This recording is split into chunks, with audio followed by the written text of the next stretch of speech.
Hey everyone, well, we have another high risk of severe weather. Not good. Not good at all.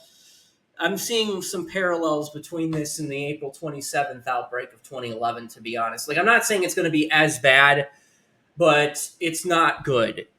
It's not good. And I'll show you some of those parallels that are really bad in a second, but here's your tornado probs. Let me go back to categorical just to show counties in case you want to see whether or not this is going to affect you.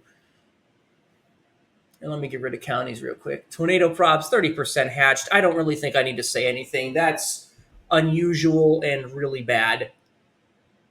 Wind, 45% hatched. It seems like this is going to be a bit different. Maybe they're thinking it's more linear to the north, supercellular to the south again. And hail, which kind of supports that. Like wind threats, more of a linear storm system thing. Hail and tornadoes are more of supercells. Already, stuff is going on. You can see there's a tornado watch out until 1 o'clock.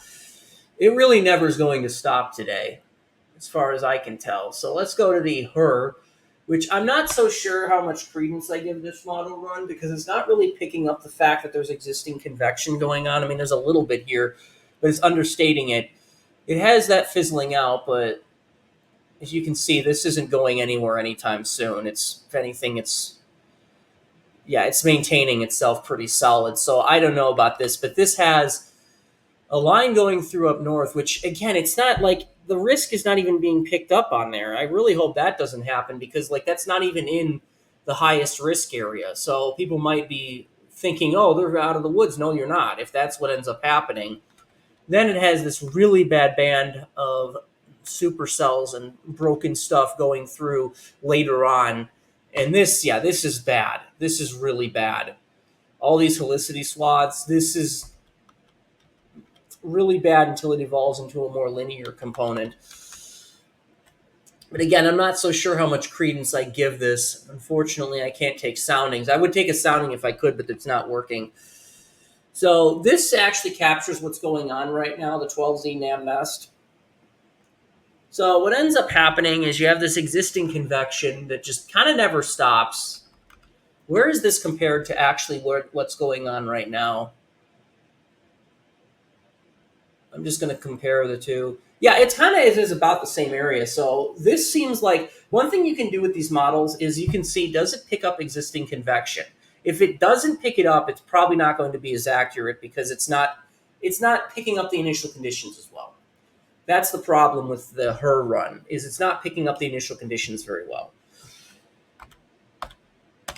I could go back to the HER run. It has this line that never really dies, and then behind it forms a second line with some embedded supercells. Maybe there's some discrete cells that form,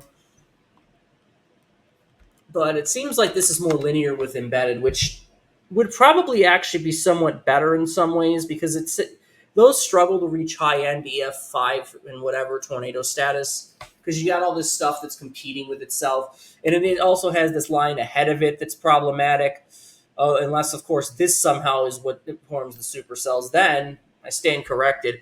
There definitely are some discrete cells, but it seems like it's more like congested than the other one, which doesn't tend to serve tornado production very well. But you could still get, on days like this, you can still get these spin-ups that occur in these linear storm systems. I'm just going to take a look at the previous or some other model runs just to see. Oh, yeah. Let's see, does this pick up this convection? Yes, it does. So this is the one that I think has just happened. This has this evolving into supercells very shortly. There's none of that stuff up in Illinois for whatever reason.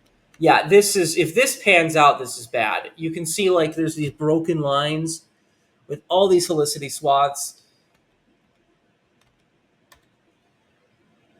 And it's not done yet, so I can't really pan out any further than this, but that definitely is a lot more robust than the NAM nest. And what's going on right now is kind of captured in this, unlike the previous run I showed you. So this could pan out.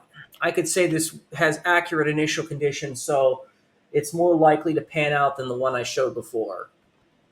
Even though, it seems like they're not completely isolated, which is, I guess, good, but who knows? A broken line of supercells is still incredibly dangerous. There was definitely a bunch of supercells that crowded each other on April 27th, and you all know how that turned out.